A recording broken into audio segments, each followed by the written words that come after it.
Sang Fajar dan lahirnya Pancasila, sebuah titik awal kebangsaan. Tanggal 1 Juni, sebuah tanggal yang terukir abadi dalam kalender bangsa ini. Bukan sekadar deretan angka, namun sebuah penanda. Hari di mana sebuah gagasan besar untuk Indonesia merdeka pertama kali digemakan dengan lantang.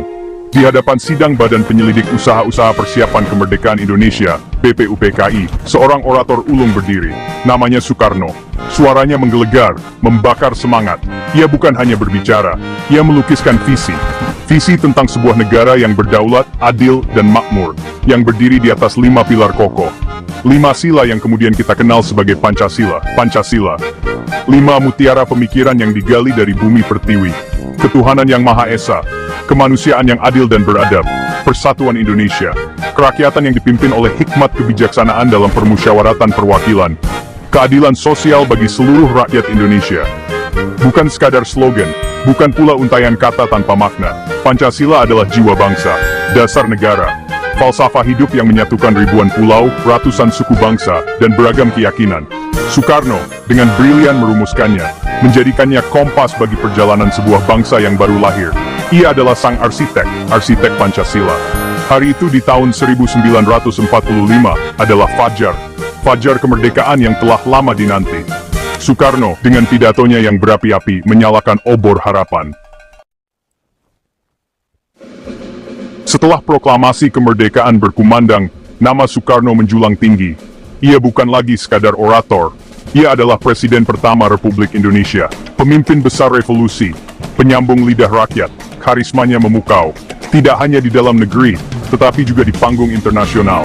Ia membawa nama Indonesia ke berbagai forum dunia, menjadi salah satu pelopor gerakan non-blok, menentang imperialisme dan kolonialisme dalam segala bentuknya. Soekarno adalah simbol perlawanan, simbol kemandirian bangsa-bangsa yang baru merdeka. Ia berani, ia tegas. Di bawah kepemimpinannya, Indonesia mengalami pasang surut, pembangunan digalakkan, identitas nasional diperkuat.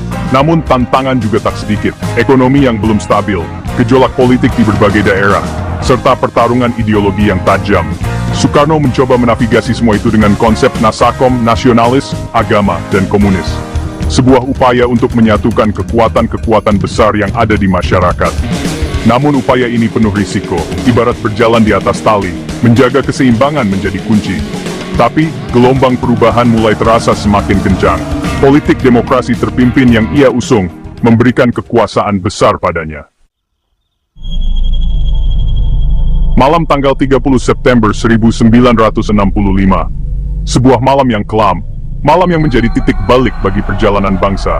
Sebuah gerakan yang menamakan diri Gerakan 30 September, atau GDBAPU-S meletus. Beberapa jenderal angkatan darat diculik dan dibunuh secara keji. Ibu kota Jakarta dicekam ketegangan. Kabar simpang siur beredar, siapa dalang di baliknya? Apa tujuannya? Hingga kini, tabir misteri itu belum sepenuhnya tersingkap. Namun, yang pasti, peristiwa ini menjadi pemicu perubahan besar. Perubahan yang akhirnya menyeret Soekarno dari singgasana kekuasaannya. Dalam situasi yang penuh ketidakpastian itu, muncul satu nama, Mayor Jenderal Soeharto. Panglima Komando Cadangan Strategis Angkatan Darat, Kostrat. Ia mengambil alih Komando Angkatan Darat. Dengan cepat, ia bergerak untuk menumpas GDBAPU-S. Partai Komunis Indonesia dituding sebagai dalang utama. Pemburuan dan penangkapan besar-besaran terhadap anggota dan simpatisan PKI terjadi di seluruh pelosok negeri. Tanggal 11 Maret 1966. Sebuah tanggal yang juga tak kalah krusial, dikenal dengan sebutan Super Semar. Surat Perintah 11 Maret. Surat yang hingga kini masih diselimuti kontroversi. Surat ini dikeluarkan oleh Presiden Soekarno, ditujukan kepada Letnan Jenderal Soeharto, yang saat itu menjabat sebagai Menteri Panglima Angkatan Darat. Isinya secara garis besar, memberikan kewenangan kepada Soeharto untuk mengambil segala tindakan yang dianggap perlu, guna mengatasi situasi keamanan dan ketertiban yang memburuk pasca GDBAPU-S, serta menjamin keselamatan pribadi dan kewibawaan Presiden. Namun, interpretasi dan implementasi Super Semar jauh melampaui apa yang mungkin dibayangkan Soekarno. Bagi Soeharto dan pendukungnya, surat ini adalah legitimasi. Legitimasi untuk mengambil alih kekuasaan secara efektif. Dengan Super Semar di tangan, Soeharto bergerak cepat. Ia membubarkan PKI beserta ormas-ormasnya. ia menangkap sejumlah menteri yang dianggap loyal kepada Soekarno dan terlibat G30S. Kekuasaan Soekarno sebagai presiden semakin tergerogoti. Ia menjadi presiden tanpa kekuasaan nyata, hanya simbol yang perlahan mulai dilupakan. Sidang istimewa Majelis Permusyawaratan Rakyat (MPRS) digelar pada tahun 1967. Hasilnya, MPRS mencabut mandat Soekarno sebagai presiden seumur hidup dan mengangkat Soeharto sebagai pejabat presiden. Section 5, Istana menjadi sangkar emas, awal dari keterasingan. Setelah tidak lagi menjabat sebagai presiden, Soekarno tidak langsung diusir dari Istana Merdeka. Ia masih diizinkan tinggal di sana untuk sementara waktu. Namun, istana yang dulu menjadi pusat kekuasaannya, kini berubah fungsi, menjadi semacam sangkar emas. Megah, namun membelenggu. Setiap gerak-geriknya diawasi dengan ketat. Teleponnya disadap, tamu-tamunya dibatasi dan diseleksi. Ia tidak lagi bebas menerima siapapun yang ingin menemuinya. Bahkan untuk sekadar berjalan-jalan di halaman istana pun, ia harus meminta izin. Keterasingan mulai merayapinya. Orang-orang yang dulu selalu mengerumuninya, kini menjauh, takut dicap sebagai loyalis Soekarno, takut terkena imbas dari penguasa baru. Hanya segelintir orang yang masih setia menemaninya.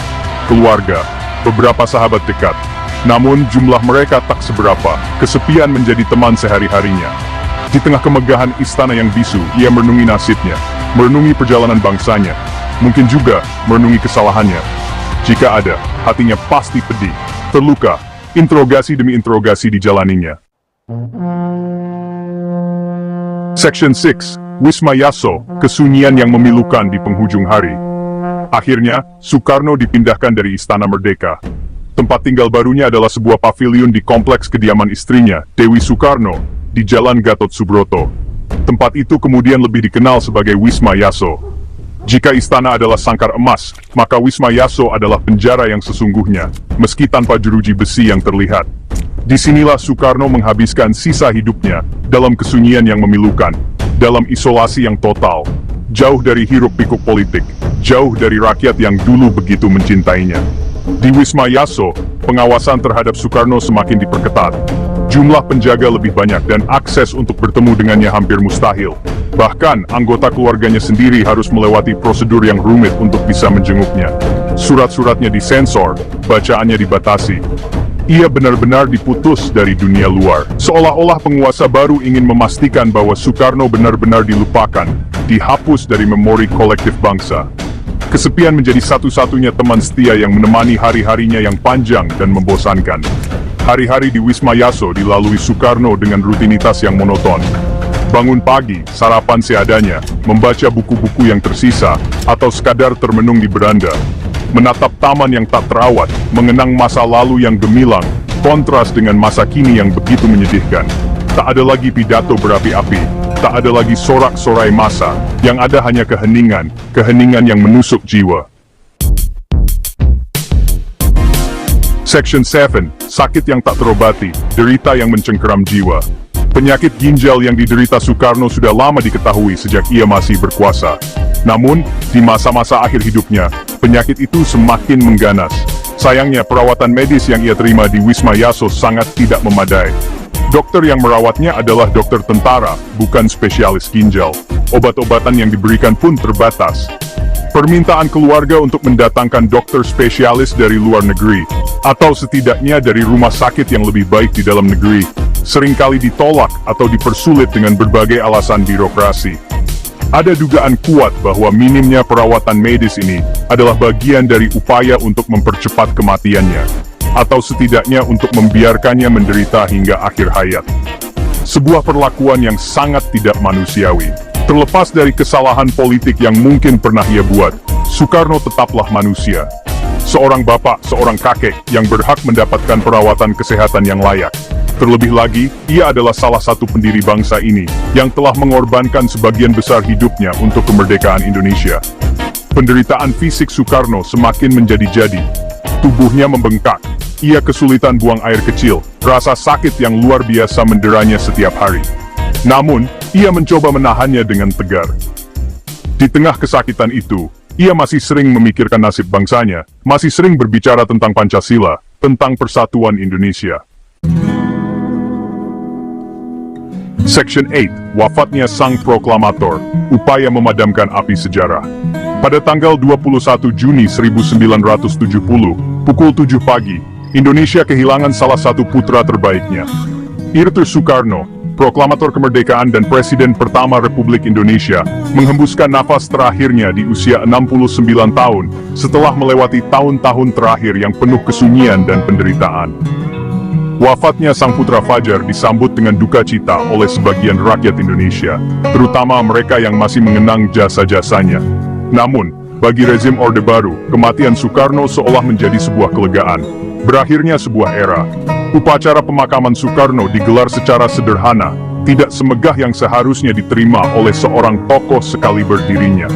Jenazahnya tidak dimakamkan di Taman Makam Pahlawan Kalibata, Jakarta, melainkan di Blitar, Jawa Timur, di samping makam ibundanya, Ida Ayu Nyoman Rai. Sebuah pilihan yang seolah ingin semakin menjauhkan Soekarno dari pusat kekuasaan, dari panggung sejarah nasional. Ada upaya sistematis untuk mengecilkan peran dan jasa-jasanya, untuk memadamkan api semangat yang pernah ia kobarkan. Selama era Orde Baru, nama Soekarno seolah menjadi tabu. Ajaran-ajarannya, terutama Marhaenisme, dilarang. Section 9, warisan yang takkan padam, Soekarno, dan denyut nadi Indonesia kini. Setelah rezim Orde Baru tumbang pada tahun 1998, angin reformasi berhembus kencang. Tabir sejarah yang selama ini tertutup rapat, mulai terbuka. Termasuk sejarah tentang Soekarno. Perlahan tapi pasti, nama Soekarno kembali dihormati, peran dan jasa-jasanya kembali diakui. Buku-buku tentangnya mulai banyak diterbitkan, seminar dan diskusi tentang pemikirannya digelar di mana-mana. Foto-fotonya kembali menghiasi ruang-ruang publik. Bangsa ini seolah menemukan kembali salah satu bapak pendirinya yang hilang. Puncaknya, pada tahun 2016, pemerintah secara resmi menetapkan tanggal 1 Juni sebagai hari lahir Pancasila dan menjadikannya sebagai hari libur nasional. Sebuah pengakuan yang monumental. Pengakuan atas peran sentral Soekarno dalam merumuskan dasar negara. Tanggal yang dulu hanya diperingati secara diam-diam oleh para pengagumnya, kini dirayakan secara terbuka oleh seluruh bangsa. Ini adalah bukti bahwa warisan Soekarno takkan pernah padam, meskipun pernah coba dihilangkan. Kebenaran sejarah akhirnya menemukan jalannya. Kini di tahun 2025, kita melihat bagaimana ajaran-ajaran Soekarno, terutama Pancasila, tetap relevan di tengah berbagai tantangan kebangsaan yang kita hadapi.